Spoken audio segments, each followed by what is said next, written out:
Eu lembro Mas de é isso que um. eu acho bizarro, porque, assim, ao mesmo tempo que uma inteligência artificial ainda não consegue reproduzir tudo que a nossa inteligência faz, tem muitas coisas que a gente só consegue fazer atualmente em questão de eficiência, de computacional e tudo mais, por causa da inteligência artificial, né? Então, eu acho isso muito legal, porque, na verdade, se complementam, né? A nossa inteligência e a inteligência artificial estão se complementando.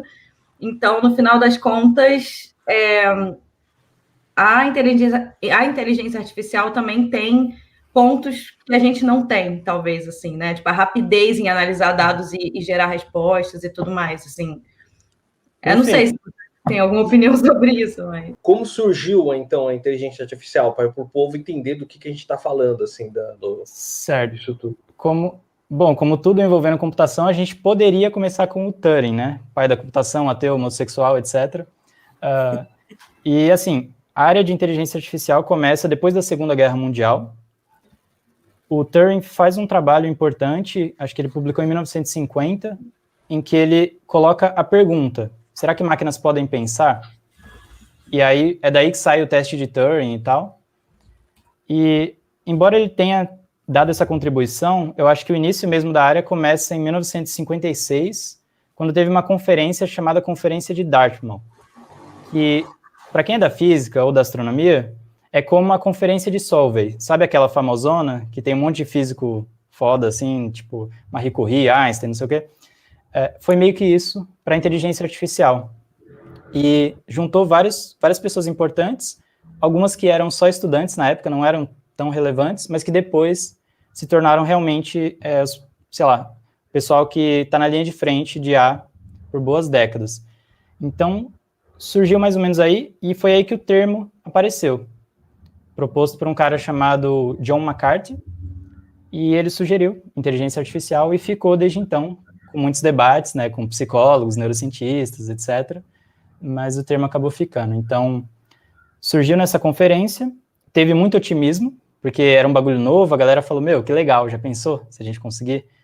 E tinha uma galera que pirava, né, tipo, você coloca as máquinas para fazer as coisas, você acaba com a desigualdade do mundo, sabe? Você põe máquina para fazer, você não deixa ser humano se lascando ali. E aí teve um grande otimismo, só que depois veio uma coisa chamada AI Winter, que é tipo o inverno da inteligência artificial, que foi quando a área tinha se passado já uns 10 anos, 15 anos, e o avanço não foi tão legal. Então tinha muito hype no começo, e a galera viu que, mano, esse problema parece muito mais difícil do que a gente achava. A real é essa. Só foram entendendo os problemas, o tamanho do BO depois. E esse inverno, ele só foi de fato acabar, assim, para a gente ter certeza que o negócio pegou, lá na década de 90, por vários motivos. Porque a gente começou a ter, por exemplo, poder computacional, que permitia a gente usar algoritmos que antes eram muito difíceis com as máquinas antigas. A gente começou a ter bons algoritmos melhores, e, tão importante quanto, a gente começou a ter muitos dados para poder trabalhar. E aí, isso tem mais a ver com a parte de machine learning, que hoje é mais quente, de inteligência artificial. Então, reparem, década de 90, está começando ali a internet, como a gente conhece ela hoje, e várias coisas foram decorrendo a partir daí. Então, o resumo é que, depois do inverno da inteligência artificial, os 3 ingredientes que a gente precisava estavam prontos, e foi só aí que começou uma coisa atrás da outra. E aí, tipo, o Deep Blue venceu o Kasparov, que era o campeão mundial de xadrez, teve o AlphaGo, que venceu o campeão mundial de Go, e, enfim, várias coisas que foram acontecendo num espaço muito curto.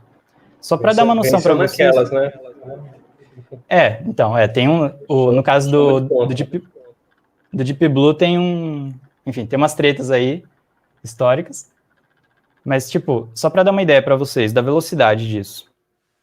Quando começou a escrita, da escrita até a prensa de Gutenberg, que foi o que permitiu a gente, sei lá, imprimir livro e distribuir conhecimento, passaram-se cerca de 5.000 anos. Guarda aí, 5.000. Da prensa até a gente poder mandar um e-mail, se passaram cerca de 500 anos. Do e-mail até a gente ter uma assistente virtual como a Cortana ou a Siri, se passaram 50 anos. 5.550. Então, isso é para dar uma ideia macro para a gente da rapidez desse negócio, entendeu? Desde o começo da escrita. Então, mais 5 anos, a gente vai ter um outro... Não sei o que vai ter em 5 anos. Em 5 anos, a gente vai ter um robozinho andando com a gente. Não, porque agora a gente teve uma regressão, né? Voltou.